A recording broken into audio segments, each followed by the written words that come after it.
Good morning, everyone. It is Sunday. I hope you are relaxing, had some breakfast, or having some brunch with us right now. Get your coffee, grab some orange juice. We've got a good show for you today. We are talking to a couple of Sacramento locals about them, about what they have going on, just about life in general, getting to know them a little bit more. We've got Robert Love on. We've got John Marcotte of Heroic Girls. And of course, my co-host, Kyron Silva of Taurus Comics. Hello, Mr. Ben. You have finally returned to my clutches. What are you going to do with me?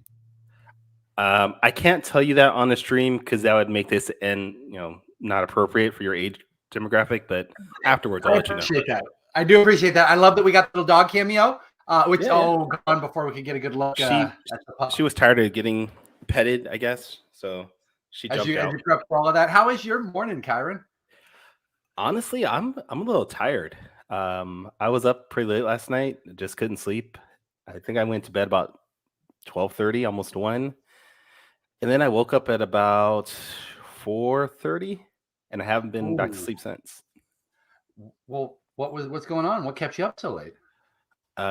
Just nothing. Honestly, I don't know. It was these books that you keep producing that they just pouring into your mind. You couldn't sleep because the ideas were coming. I wish I could say it was creativity that was keeping me up, but my brain just would not stop thinking. I kept thinking about random things, kept thinking about the world, family life, things I had to do around the house, just mundane things. And then I just couldn't go back to sleep. So then I did the stupid thing and I hopped on my phone and started playing games, and that made it even worse. Yeah, and then before you know it, it's 12:30, and then before you know it, somehow it's 4:30 in the morning. Well, Thank you for jumping on with us, regardless of what the time was. Did you do anything fun this morning? Mine was spent. God, what did I do? I picked up the house. I was up late last night too. Actually, I got to play a board game with my brother and a friend, which was a lot of fun. First actual board game I've played in a year and a half, so it was so much fun. Okay, well, you can't say you played a board game without telling us what board game you played, though. Oh, I'm sorry. It's Relic. It is. I think I have it right here. It is. I don't know if any of you're familiar with Talisman at all. It's an old classic game. This is the Warhammer 40,000 version. So what you do is you each get a random character set in the universe, and it's half RPG, half board game. As you're exploring the map, gathering items, getting followers, and your ultimate goal is to backstab, betray, potentially kill the other people as you work towards the goal of the center of the map. Okay, that's way past Monopoly for me, so I might have to pass. It is. It takes about. This one took about 4 hours to play, and unfortunately, my brother won. So you're telling me that you're, even with those stacks of board games behind you, you're the inferior one in the family. Ouch! No. I am the older one. I guess that doesn't make you superior in any way, except for the day you were born in. But the dice, Cameron. It's all about the dice rolls. You know this. If your dice aren't hot that day, what are you going to do? Because clearly, I should have won, but I just did not. If your dice aren't hot that day, you take your money and you walk away from the table and you hit the blackjack, you hit the slots, but you don't keep playing dice. That's what you do. Speaking of that, just as a quick question, because I love it. Have you ever played craps? I have, but it's been a few years, maybe 15, 20 years. So yeah, I love craps. Craps is one of those games where you can generally, not always, of course, you can sit down with $40 and play for a night, as long as you're not risking it doing crazy stuff. Yeah. But I haven't played in a while either, because I obviously haven't been to a casino in a while.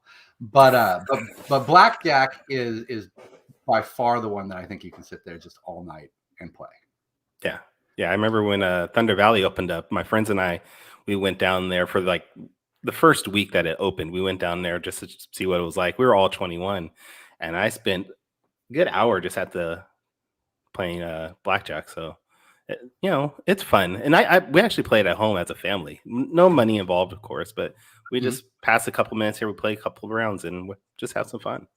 We, one side of my family, we have a game called 31, which, it's not our game, that we play. It's really fun, and we gamble. It's only $1. Everybody has to put $1 in, whether you're 8 years old or 75 years old. You have to put that $1 in, and it's amazing how competitive we get over $7 Okay.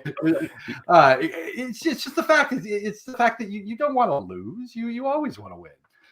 That competitive nature just comes out of you, and you're like, I want to win. I need Starbucks for tomorrow, so I need that money.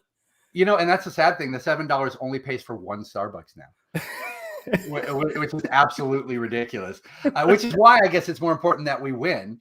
But enough about what we've been doing. Let's talk to Robert and see what he's been doing. And this is actually the first time Robert has been on any one of our channels, which is great. Looking forward to talking to him, and then maybe I can convince him to do a full-on interview with us as part of our interview series. Nice. Robert's always fun to talk to. Hey, good morning. Good morning, guys. How's it going? How's it going, Robert? Good. Can you hear me okay? Yeah, hear you fine. Yep, we can hear you.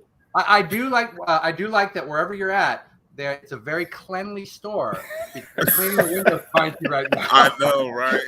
He told them, "Hey, it's too dirty back here. Y'all need to clean this up. I'm about to be on a big podcast. So you need to clean this up." Yes, big podcast. That's exactly. Those are not the words he used. The circumstances of today, I wasn't able to do it at home, so I had to be here at Starbucks to do it. Which we were just speaking of. That's all right, because Starbucks gives you your internet. They've got clean windows, and you get a cup of coffee while you're sitting there too. Right, exactly. Wait, do people actually get coffee from Starbucks anymore, or they just get some type of flavored drink? I think it's 50-50. Okay. Yeah. I think it is. Well, I got my coffee right here. What you been up to this morning, Robert? Oh, nothing. Just excited to be on and join you guys. The days I usually take a lazy day on Sunday before I get started, so this is about right around the time I start moving around. Okay, nice. You just get started in general. Yes. So what do you is Sundays the day you take off, or do you still get some work in on Sundays? I get work in on Sundays, but I don't start until much later in the day, probably after 12 noon, because with my comic stuff, and then I have a day job on top of that. I work 6 hours a day, about 16 hours a day, 12 to 16 hours a day, 6 days a week. So I try to be lazy on Sunday. So right now usually is when you're really asleep and haven't really woken up, but you were nice enough to join us today. Well, not necessarily. I wouldn't be necessarily sleep, but I would be dragging. I would just, take it easy until about 1 or 2 o'clock, and then I'll start getting some drawing done. Okay, man. Yeah, that's crazy. That's some clear dedication, which right now you need to do because yes, you've got a book coming up here. Yes, yes, through Dark Horse. So we might as well talk about that just real quick because it's something that people need to know about. Yes. So that book is called Children of the Plague. It is a 32-page one shot. It's interesting because that book was supposed to be out last year. So you guys hear the background noises because I'm at Starbucks, okay? Right. But that book was supposed to be out last year, but because of the pandemic, it was supposed to be out August of last year, but because of the pandemic and everything that was happening, they stopped production because of some of their warehouses and printing areas. They were limited schedule. You know how social distancing and stuff. Mm-hmm. So they put it back on schedule this year, and so it comes out on the 29th.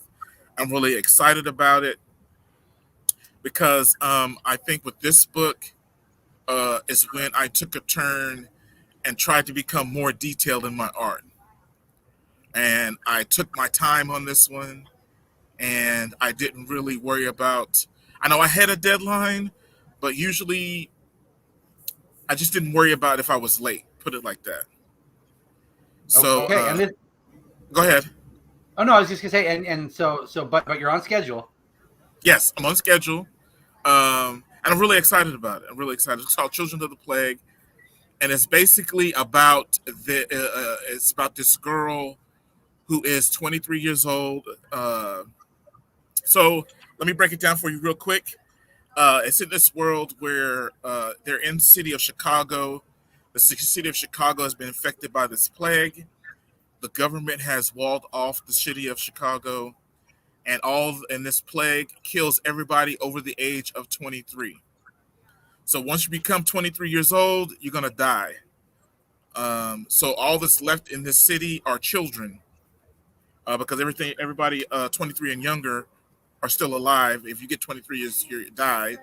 And so she's in the last year of her life, and she's fighting these monsters for sport. Interesting. Okay, and just Yes. a one shot then. Just a one shot. Hopefully, it'll become the series, but it's just a one shot. That's just a little small breakdown, but it's more in depth than that. Okay, well, everyone can check it out, and it's coming out through Dark Horse, so it'll be in pretty much every comic shop that there is. Yes. I want to circle back real quick, though, because what I found was interesting. I got two artists here with me, which is great. I get to we can find out a little bit on that side. You said that you were working on really perfecting your artwork. Now, you said that like it wasn't something you were always doing. What as an artist, I mean, did you do to make a change like this? Well, so in the previous past, when I do work, so you have to understand, like, the industry, especially like Marvel and DC and other companies out there, the priority is deadlines. So whatever you can do to meet your deadline that's how people stay busy. That's how a lot of people keep getting work, is you have to meet your deadlines. And meeting your deadlines, you may cut corners here or there, cheat a little bit on your artwork, just so you can make that deadline. And so I made a conscious decision with this book not to cheat, but go with the difficult panel, go with the difficult layout, go with a little bit more detailed, so I can elevate myself. Okay. Well, no, that's great. We'll look forward to seeing what the end result is on this guy when it comes out. So let's change the topic then. What have you been doing? Let's find out a little bit more about you. What makes you tick? What are some of your favorite things? Have you seen any movies lately? So I'm a movie person. I like a lot of movies. It's funny because I draw a lot of fantasy stuff. I draw a lot of superhero stuff. I draw a lot of sci-fi stuff. But when it comes to movies, that's not what I watch a lot. It's completely different. I like crime movies. I like crime dramas. I like independent movies. I've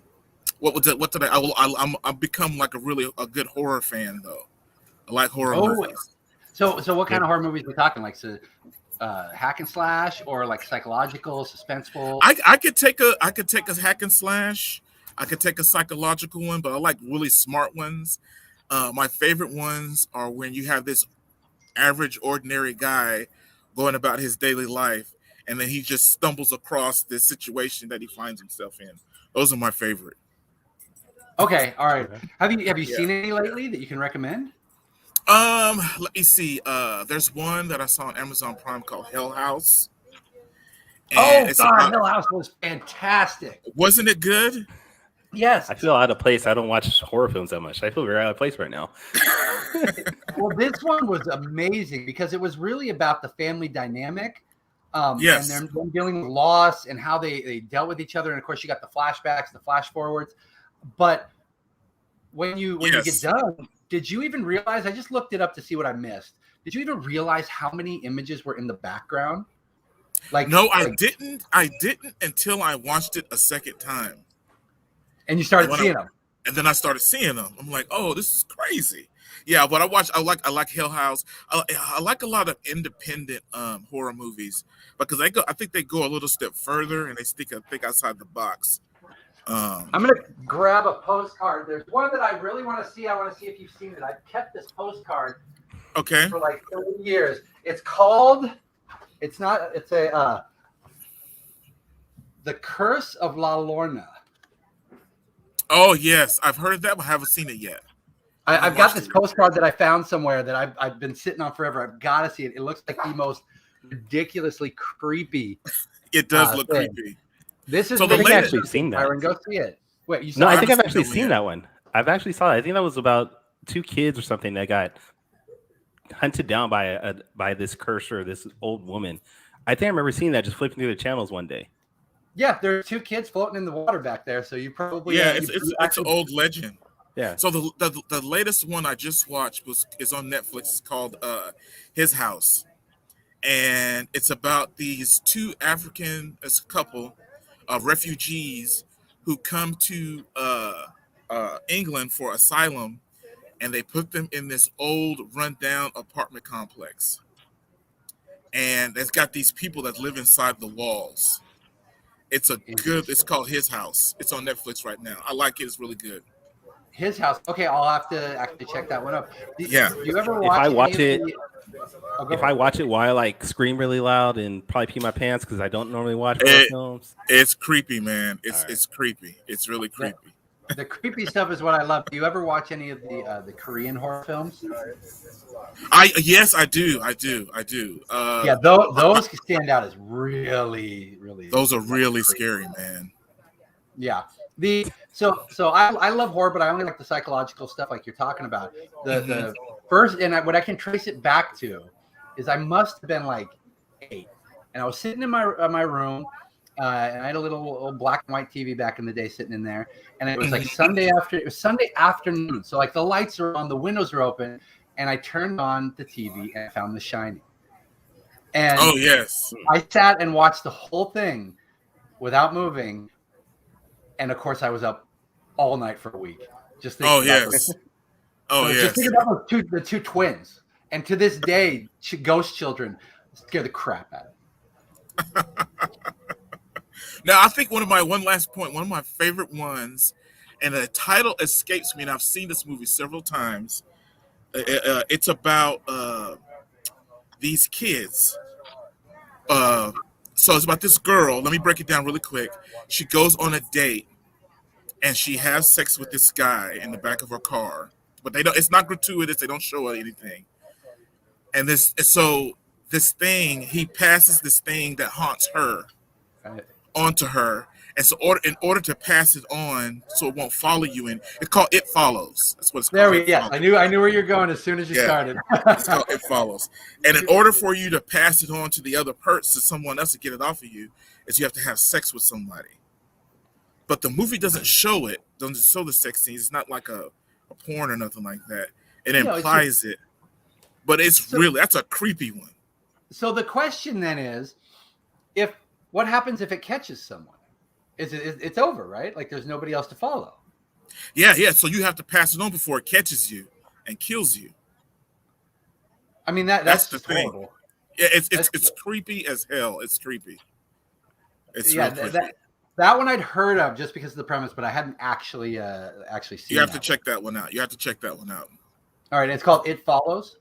Yeah, It Follows. All right. Well, then, and Kyron, you've got to get on this horror train. Yes, you do. Do you not like horror, or does it really just disturb you? It's not that disturbs me. It's just not my thing. I'll watch like a good zombie movie. Like I watched Train to Busan. I've watched World War Z. I watched a bunch of zombie things, but just general horror in itself, especially like the gory ones. I'm just like, it's not for me. Right. No, it's not for everybody. Yeah. Like I said, I slowly got into it. Now I'm a big fan. I think for me, it's probably my sister's fault more than anything that I'm really not into it. Because when I was like 8, 9, around that age, she used to have to babysit me. And instead of babysitting me, she would just sit there watching horror films with her friends. And I'd have to be in the background just listening to all this. I think that's probably a little bit why I'm not into it now. Gotcha. All right, and is it nice classic horror? Some Freddy, Jason. Yeah, that's what she was watching. Night of the Living Dead, which I'm fine with that stuff now. But it's just I like to look at more comedies. Right. Recently, I've really been into like musicals, things like that, and then action stuff. But just horror never clicked for me. Right. Well, speaking of action, what did you guys think of Suicide Squad? I liked it a lot. Yeah. I liked it a lot. James Gunn is a hell of a director and writer. I like it. I thought it was great, but it really did feel like it was just an extension of Guardians of the Galaxy, just replaced the characters a little bit. Oh, you thought so? I didn't think so, but I've heard people say that. I mean, I think it just comes across because of James Gunn's style. But Yeah. the thing, Right. but Guardians, that movie had heart. Like it was that. Honestly, James Gunn, if you're watching, you peaked with Guardians. You will never make a better movie. I'm sorry. Well, wow, you just killed James Gunn right there. Wow. He's never going to make anything else after this. Hey. I know. I'm sorry, James. I know he's watching. That's all right. He's going back to 3. What I did love about Suicide Squad, though, is how they kept the opening act in the dark. Because all of those people, I won't ruin it for anybody who hasn't seen it, but everyone who was in the movie, whether they died or didn't, promoted it like they were the star. Like they were like, I'm in this movie. That was a good head fake. Yeah. Yes. Yes, it was. Well, who was your favorite character? I liked Cena's role, Peacemaker. He was my favorite. I liked him. Yeah. Are you a wrestling fan? I'm not a wrestling fan. And I know Cena was a wrestler, but I'm one of those guys that know him more for his acting than for his being a wrestler. Which is weird. He's only really been acting for the last few years. I know. He's been in a lot of things in those last few years. You count Transformers, the Fast and Furious movies. He's been in a lot over those last, I think, maybe 10 years at max that he's been acting. And I remember watching his first match ever with WWF at the time, and now it's WWE. Wow. But yeah, I like Cena's role. I liked him the best, and I liked, obviously the King Shark. But I like Peacemaker. Yes. Yeah. No, it was a really fun movie. Kyron, who was your favorite character? King Shark for sure. Polka Dot Man. I love Polka Dot Man's just story and what they did for the movie compared to what his normal origin is. I think those two really did it for me. Nice. And I think King Shark, is by far the winner for this thing. Margot Robbie plays the perfect Harley Quinn, but we've seen her enough. King Shark was fresh and new, so we're yes, hands down. Well, thank you for joining us this morning, Robert. We appreciate it. We really do. And hopefully, we were talking about this before we came on, or maybe it was on. Hopefully, we can maybe get you in for a actual interview on our interview series. Definitely, 100% down for sure. That's perfect. We'll talk about some of your past works, what you got going on, and go from there. But thank you for joining us. We got John Marcotte coming up now. Thank you. That was fun. I enjoyed talking to Robert. Yeah, Robert's such a nice guy. His local comic shop is Comics Collectibles, right? Yeah, he usually frequents there. And then Comics Collectibles is a great spot to go to if you're in that area. Not if you're in that area. You know what? Just to make a special trip, go see Gene. He's a nice guy. I try to go over there every once in a while. I'll try to go over there, but there's closer shops, unfortunately. It's far from you. You're literally the entire other side of town, as far as you can possibly get, and still be in Sacramento. So that I completely understand. Hey, it's John. Who it is?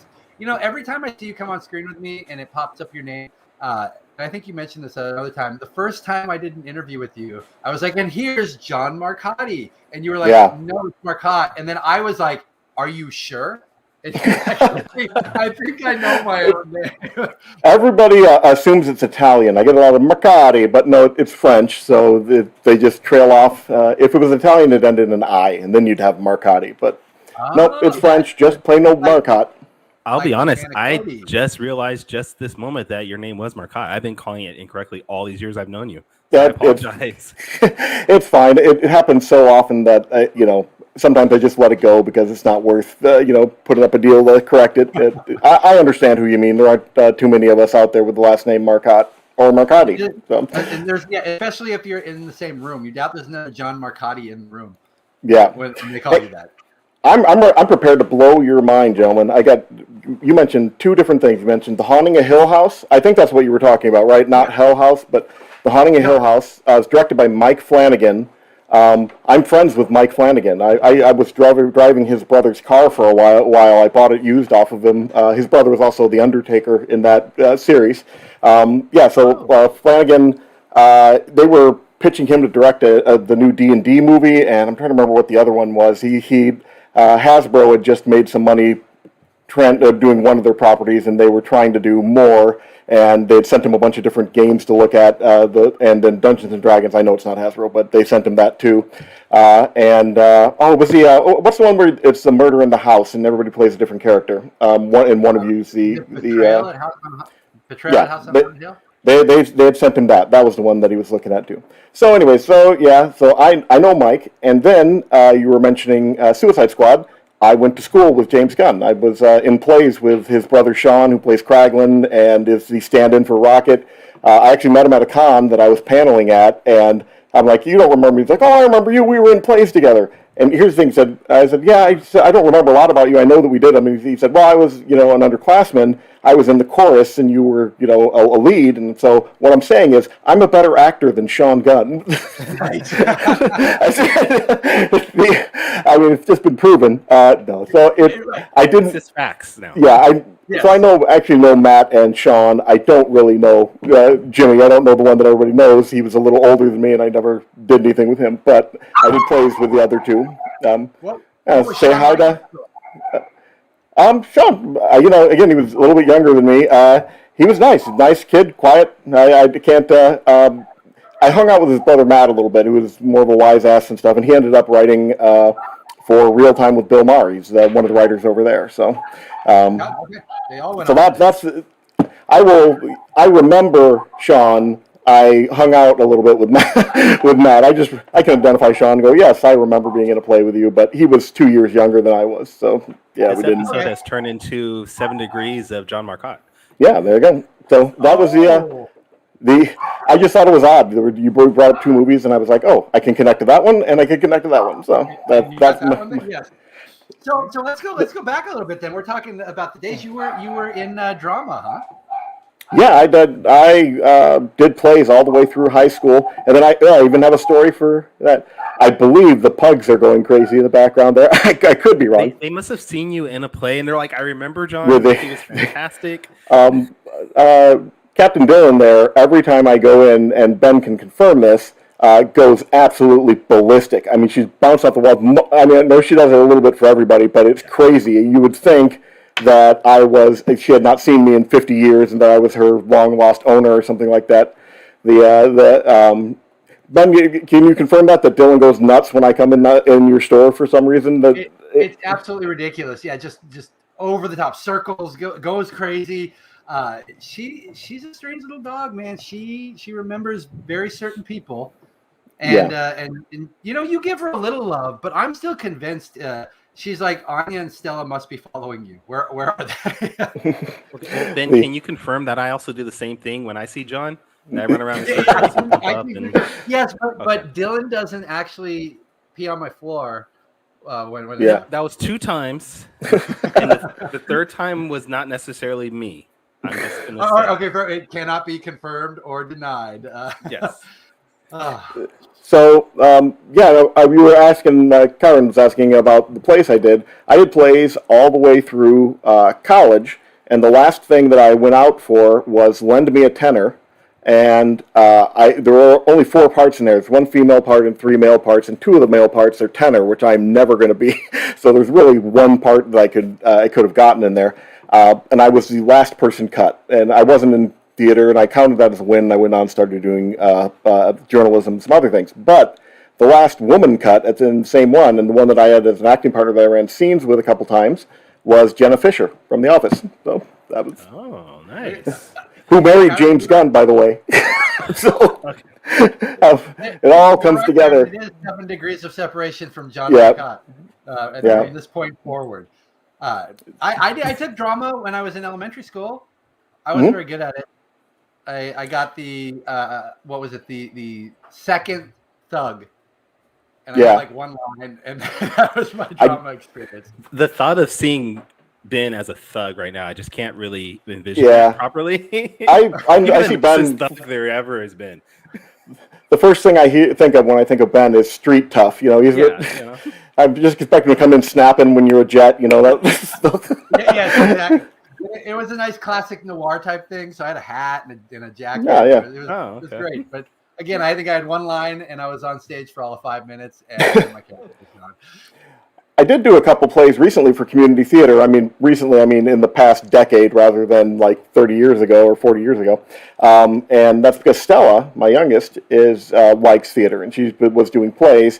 And so I kept having to take her to these plays, and they would sometimes need adults in them too. So I went out for some of the plays that Stella did so that I could be in them with her. And I was Baloo in The Jungle Book and Daddy Warbucks and Annie, which is funny. The Daddy Warbucks and Annie thing, I just went out and I was thinking I'm going to get the butler or something, and that'll be fine. But then at least I have a purpose to be here and everything.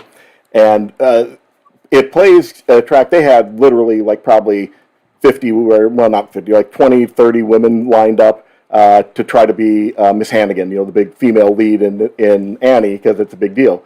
Men are just not that into drama, so there's like 5 of us or something like that total for all the roles. So I was probably getting something. I guess I was just the best of a small lot, but I'll take it. I shaved my head for it. Round. Yeah, so I got.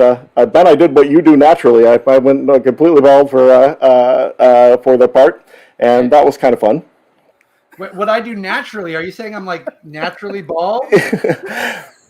Yeah, it had occurred to me. Here, I have a story about that actually. I have the scooter that I used to ride. I love that thing.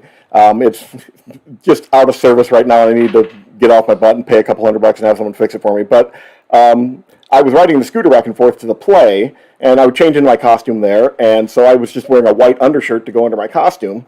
And then I had my riding boots and my Doc Martens and some heavy jeans on. And so after the play, I changed back into that outfit, and I went and I said, I'm going to stop at Gunther's Ice Cream on the way home. Gunther's, fantastic ice cream.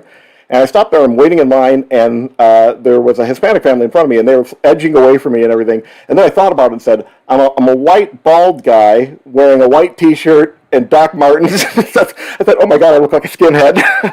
I'm Daddy Warbucks, not a skinhead, I promise. Just Daddy Warbucks, baby. Yeah, it was Daddy Warbucks. Daddy Warbucks / a Proud Boy. But I didn't really get that was a possibility. I didn't think about it, and I was giving off a message I did not intend to with that particular ensemble, so I stopped wearing that. Well, and at least all my hair grew back out. One session of her thing. Is Stella still acting? Well, I mean, the pandemic has just thrown everything for a loop, and so she did some stuff with her school. They actually did a by Zoom production of Hamiltunes, which was them singing different songs from Hamilton. But it's pretty tough. That was rough. They were doing what they could to try to keep the kids engaged and everything, but everybody had a different setup and layout, and they were trying to do like harmonies and cutting in and out like some of that clever stuff they do in Hamilton with 2 kids in different rooms recording at different times, and that's pretty tough. So I appreciate that they did the effort. She enjoyed the process, but hopefully things will come back to normal at some point, that we're not living in this dystopian future where we're constantly on fire and plague ridden. But I don't know if that's going to happen or not. You're hoping for a lot at this point. Yeah, my expectations are probably too high, but that's what I'm going to go. Speaking of normal, though, I saw your lovely wife Patty's Instagram, and you guys just went to a concert. We did. Getting back to normal. We bought the tickets back when the CDC had lifted the mask guideline, and it seemed like everything was on an upward trajectory. We went, we're vaccinated. They say we don't have to wear masks if we're outside. We can finally do a concert again. It's been a few years. So we went and saw Green Day, Weezer, and Fall Out Boy. And, then things turned around a little bit, and we decided, we're still going to do it. Well, we wore masks during the show and everything. But here, I got a concert T-shirt. That was here. There we go. It's the Hella Mega Tour. Nice. Mega. Look at that unicorn breathing fire and playing a guitar. That you don't get better than that. So did they steal the X-Men font for that Hella Mega? Yeah, actually they did, didn't they? Let's see. Am I right? That does look like the X-Men font. It does, yeah. I can see that. Yeah. I mean, I think they're just going for a similar effect. I don't know, but it definitely, they ended up in the X-Men's family there. But yeah, it was a really fun show. I like seeing shows like this because I've seen Green Day before. That was the draw, and but then I get 2 other bands that I haven't seen, and then I get to find out whether I like them or not. I thought all 3 bands were great. I think I wouldn't go see Fall Out Boy by themselves. they're just not my thing exactly, but they were good. And then Weezer was fantastic. I love Weezer. So, and then I realized that Buddy Holly came out in 1994, and I went, I'm so old. I'm so old. And just thinking about how long ago I first heard a Weezer song, I'm like, oh man. It doesn't feel like it, does it? Yeah. It was just a few years ago. Yeah, River Cuomo, the lead singer of Weezer, is rocking a mullet now. It's just a look. I mean, he went full trailer park mullet with a big mustache for absolutely no reason that I can discern, other than he's just having a good time with it. So I had seen a picture of that. Was the last person to have a mullet. I thought it was outlawed after he got rid of his. Yeah, no, it evidently has come back. I believe, ironically, but who knows? I enjoyed it. You know, they have a lot of songs that you don't always remember all of them right at the same time. But where were I when I first heard Weezer? What was my first Weezer moment? Weezer. It had to have been Buddy Holly, which came out in 1994. I was out here by then. I don't know. Oh, you know what? It came bundled as a video when they released Windows 98, I think. So you could get the Weezer video it was on the CD-ROM to get you to buy Windows 98. You got the Weezer Buddy Holly video, and I thought that was so cool because bandwidth was nothing back then. You couldn't watch video online, so I had a video that I could play anytime I wanted to by sticking the Windows CD in my computer, and I thought that was pretty cool. So there was my Weezer moment that I can think of. But I like Weezer quite a bit. I was hoping they were going to trot out B.O.B. and do Magic. You know, the guy got the magic in me. They didn't pitch perfect. It's a fun song, but B.O.B. I think he just sailed off the edge of the earth. He believes in the flat Earth theory, is what I'm saying, which is just crazy to me. But then, does. Okay. Yeah, he actually does believe in the flat Earth theory. And I used to think that was just so awful. But now I'm sitting there going, I've seen other ridiculous things that people can believe that actually do real physical harm to the world. I'm like, have your flat Earth, knock yourselves out. You can just think the Earth's flat all you want to. I'm not going to catch flat Earth theory, so that's fine. That is true. That is very true. Yeah. So who'd you go to the concert with then? With family. We went with my wife Patty and with Anya and Stella, and that was it. So it was a family outing. We all liked Green Day. Green Day was the girls' second concert. Their first concert was Beyonce in box seats because a friend of ours had box seats to go see Beyonce, and then the first play that they saw live, real play, was Hamilton. So I said, you realize you've just peaked at 12. It's all downhill from here. Can I be part of your family? Because I would love to go see Hamilton. Hamilton's doable. I mean, the Beyonce thing was just a gift from them. Did you get the box seat? We are friends with people who have connections, and that's not me. I don't. And what was funny was I did plays there. I was in the play Shrek because they didn't have enough guys, perpetual problem for the theater company, so I was the cross-dressing wolf in Shrek, and there was a performance of Shrek that night, so I had to be a cross-dressing wolf, could not go sit in box seats and watch Beyonce, so we sent the kids. Patty... stand-in? There was no stand-in for me. I had a couple lines and a couple songs and bits of dialogue here and there, so... so it's it was a missed opportunity, but I'm really glad the girls got to do it. They came back and were just wowed. So I asked them who was better, Beyonce or Green Day, and they're too different. They can't compare them. They like them both. So I suspect that at least if you're looking for spectacle, Beyonce's got to have that hands down. For the video I've seen of her shows looks fantastic. So that is. You got it. Like you said, they peaked right off the bat. Everything's downhill from now. Just forget concerts from this point forward. Right. They nowhere to go but down. Yes. Thank you, John. Thank you for joining us. What's up, no problem. So I'm sorry, what? Oh no! Thank you for joining us for this morning. I hope you and your family have a great Sunday. And we'll talk to you in the shop. And of course, I'm sure we'll see you in another video. And Free Comic Book Day, 2022. We gotta put something up because real quick, we gotta do a quick plug for this because this is so awesome. Sure. The Heroic Girls has an event going on at Empires. before hours, everyone. So this isn't for everyone. 2, but tell them what it is real quick because it's so awesome. Sure.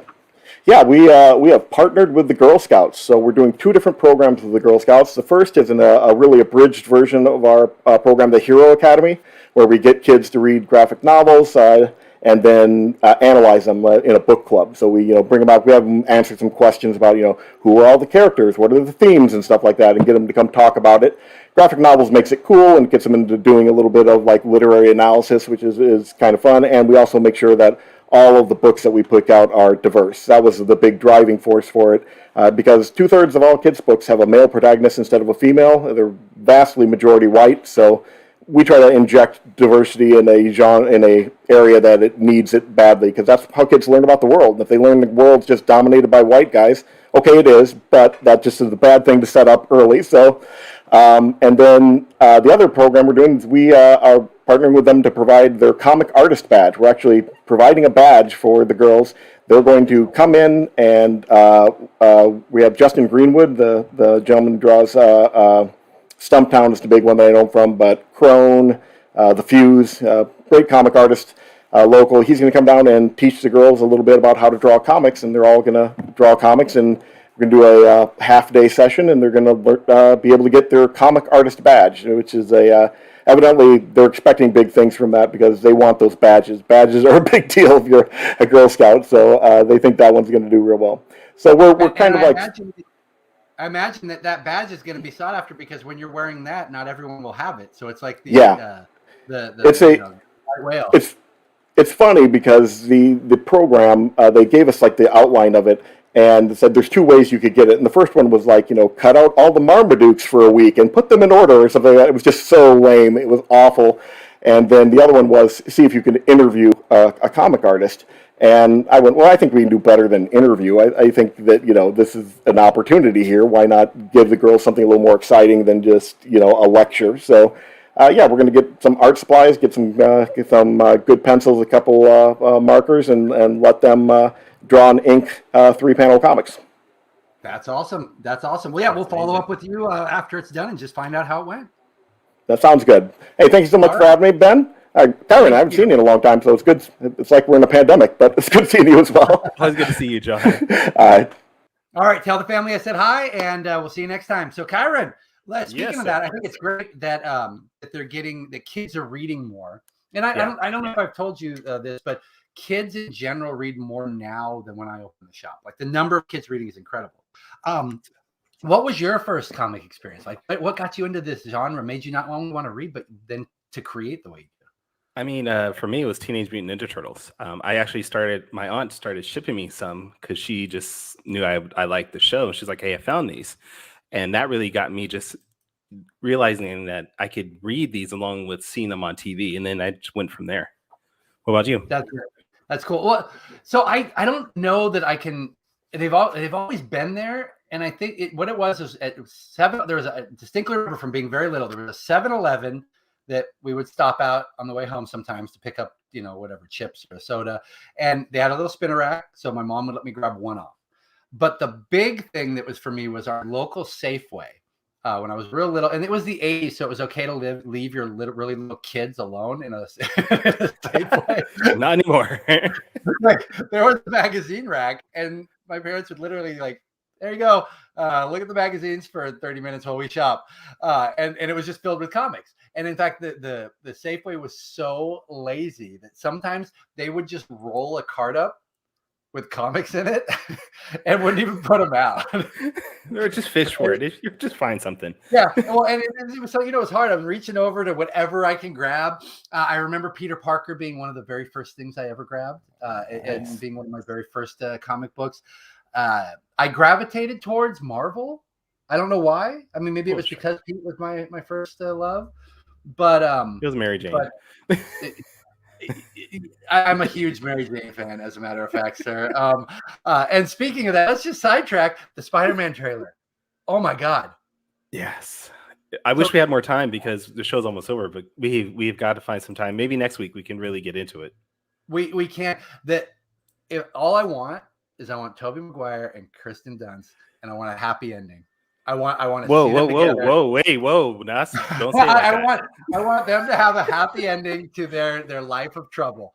How about that? Okay, that sounds fine. That is all I want. I love Holland's a better Spider-Man, but my heart is with those movies. And are you shaking your head? No, are you not? No. I'm not a huge Spider-Man fan, but I just want to see. I don't know what I want to see with this one, because there's so many things that they've been hinting at. But I don't know really what I want to see out of this outside of maybe something bringing in the X-Men.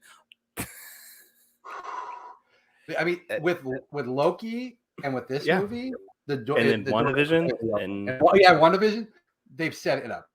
Yeah. Oh my God, it's gonna be so good, so good. And with the Goblin Bomb. Oh. Okay. All right. We'll stop. We gotta wrap this up, and we'll talk about it next week, because there is that trailer could be an entire conversation, episode by itself. Well, next week I believe we have Dan Bethel of Long John Comics, which is a great comic. I know you're not a fan. I hate it. It's horrible. But we got him coming on, and then we got the Sacramento Roller Derby, which I am very excited about because I have missed going to their bouts, bringing a group of people. It's just so much fun. But that I do love. Roller Derby is amazing, and they have some amazing athletes on that team. They do, and I think people, without having gone, sometimes will underestimate it. But the speed and dexterity on some of those ladies is just unbelievable.